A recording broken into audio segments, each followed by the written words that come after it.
It's NFL draft time, and let's take a look at our post-free agency team needs for the AFC South, starting with the Houston Texans. We'll hit on the quarterback briefly for all these teams. They're looking pretty good there with Deshaun Watson, so they got to turn their attention to building around him. And there's no bigger need, maybe in the entire NFL, than offensive tackle for the Texans. Yeah, really a nightmare for them a season ago. Probably bottom 3 in terms of left tackle play there with Julian Davenport. Bottom 3 in terms of right tackle play. So they need both at this point. The good news is I think they'll be in luck in terms of where they're drafting, getting a quality tackle. It's a very deep tackle class. They can maybe select 2 in their first, with their first 2 picks. The name I'm targeting if I'm them, Andre Dillard, Washington State. I think he's NFL ready in terms of he has multiple seasons in a high volume passing offense, taking true NFL passing sets there at Washington State. If I'm even them, I might get a little antsy and try to trade up to secure that guy just because of how big of a need it is. If he's dropping to somewhere in 16, because Juwan Taylor's going to be off the board early, but he'll probably drop. If he's there at 16 with the Giants picking at 17, you might want to jump him, get the tackle, because he is, I think he's the most NFL ready of these guys after Jonah Williams, of course. But I think he's the most NFL ready, and that would be a perfect fit for them. He could step in right away and be a massive, massive upgrade. Especially in pass protection. May not be the best run blocker, but you got to protect Deshaun Watson.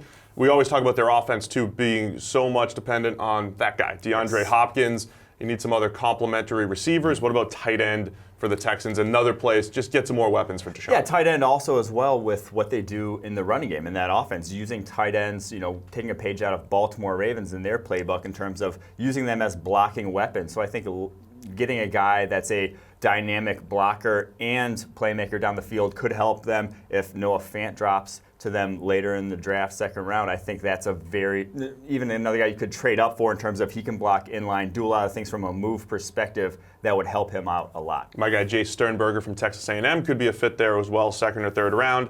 And then the number 3 need that we've highlighted, also on the offensive side of the ball, it's guard. So the entire offensive line needs some help. It's not a top-heavy guard class, but that could bode well. The place to pick these guys up might be the 3rd or 4th round. And if this draft falls the right way, the Texans might have a chance to hit all of these needs along the way. Yeah, I'm going to throw out one of my favorite names in the class, and excuse me if I'm going to pronounce it terribly, but Hjalte Froholt from Arkansas, NFL ready in terms of pass protection, did better against Quinnen Williams than any offensive lineman I saw this season in terms of holding up in pass protection. I think he's NFL ready. If you secure an NFL ready tackle and an NFL ready guard in terms of pass protection, it would go a long way towards improving that offense. All right, let's move on to the Indianapolis Colts, a team that is very well set up after last year's trade down from 3 to 6. They're loaded with draft capital. They're building that team with inexpensive options. They're doing a great job of just building that core roster. This is a huge draft for them, and from a need perspective, I think you have to start at wide receiver and continue to build playmakers around Andrew Luck.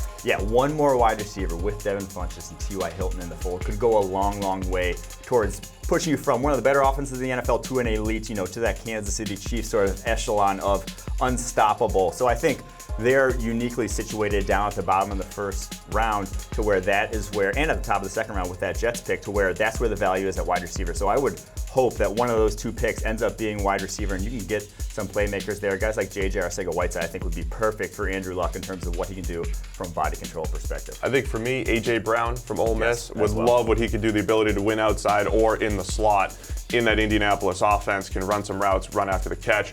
Defensive interior is the other place that we've highlighted for the Colts. They bring in Justin Houston on the edge, and they've pieced together this front 7 over the last couple of years, but I think there's still some work to do, especially on the interior. Yeah, one guy that I've been very high on this draft season, Jerry Tillery. To me, that is about the lowest he could slide in this draft because of how much Chris Ballard values athleticism along that defensive line, how athletic Jerry Tillery is. Length, size, need, fits perfectly. So I think if he's there on the board, that could be the Colts pick. And reminds of Chris Jones, the Kansas City Chief. Very similarly built, explosive interior rusher. And then we're looking at cornerback for the Indianapolis Colts.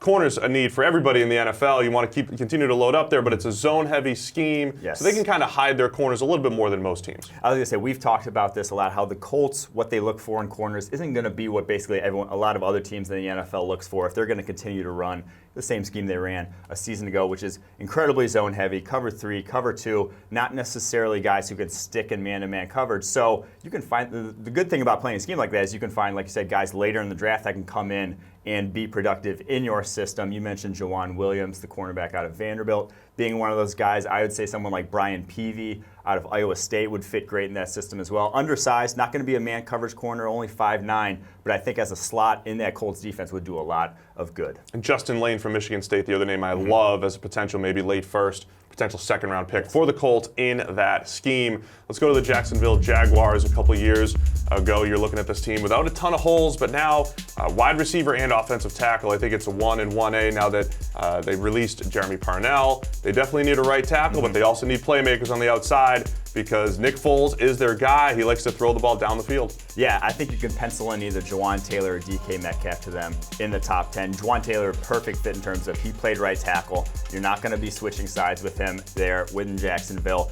Gives you then a fairly complete offensive line up front. Now, obviously not a dominant offensive line, but the makings of something there up front. Or, like I said, DK Metcalf gets someone for Nick Foles. They really just have no one at the moment. So I think they're going to go to the wide receiver well once, maybe twice in this draft. Do you think it's better? I mean, I think I might go Jawan Taylor at 7, and then on the turn, you're looking at a guy like Hakeem Butler might be there from Iowa State. I mean, if you could pull off those two guys, a couple first-round talents, to help build around Foles, that could be a huge win for Jack. I will say, yes, at wide receiver, the difference between DK Metcalf and the guy you'll probably get in the second round is not going to be as big between the difference between Jawan Taylor and the tackle you're going to get in the second round. So I do think from that perspective, I'm weighing those two. Taylor would probably be my pick. Positional scarcity is a key there. And then the other place, more playmakers, tight ends, the other need that we're looking at. We've mentioned guys like TJ Hawkinson. I think 7's going to be too high for him. Noah Fant, is he still there at the top of the second round, or do they tap into some of that tight end versatility in the middle rounds? I still think it just needs to be a place that they attack and give Foles more options. And I will say this is a team that no one's really talked much about trading down, but they should be a prime candidate to trade down with where their needs lie. Like we mentioned, offensive tackle, wide receiver, now tight end. If you can hit all 3 of those instead of just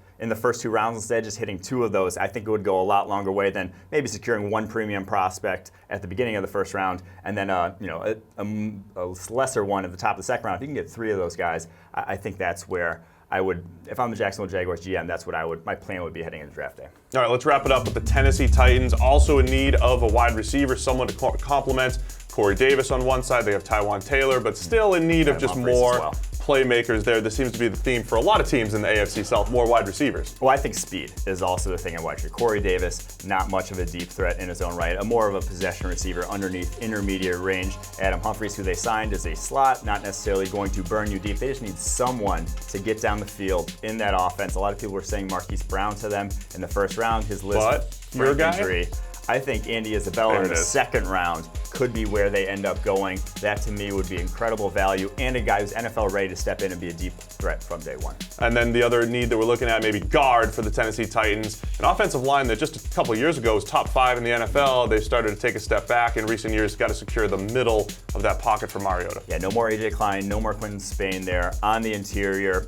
And those are their 2 starting guards this season to go. So yes, you do have to replace them on the interior. I don't love the guard class, but guard's another position where you don't have to draft it necessarily highly. So I think they can attack some of those other needs earlier on, wait for a guard, and you can still get a guy, day 3 even, that could come in and be adequate there at guard. And another need to look at for the Titans, interior defensive line. Jarrell Casey continues to produce at a high level, but he's getting a little bit older. This has been a place that I think has just kind of been brewing. It hasn't been a top need in recent years, but it's starting to get more important, and it's a pretty deep class of first-round talents and guys in the second round that can contribute. Yeah, they have some nice run stuffers there along Jarrell Casey, but no one else that brings any sort of disruption. I'd be looking at someone like Draymond Jones out of Ohio State on day 2 in terms of he's rushed the passer at a very high level. Not a fantastic athlete, but neither was Jarrell Casey testing-wise coming out, and he ended up being pretty good in his own right. So I think Draymond Jones, a little undersized, probably going to be seen as a DPR, designated pass rusher at the next level, but I think that's what the Tennessee Titans need on their interior. Keep an eye on Kalen Saunders from Western Illinois, Gerald Willis maybe as you get a little bit later in the draft, guys that can get after the quarterback. So there you have it, AFC South team needs. Go to ProFootballFocus.com for the team needs breakdowns on all 32 teams.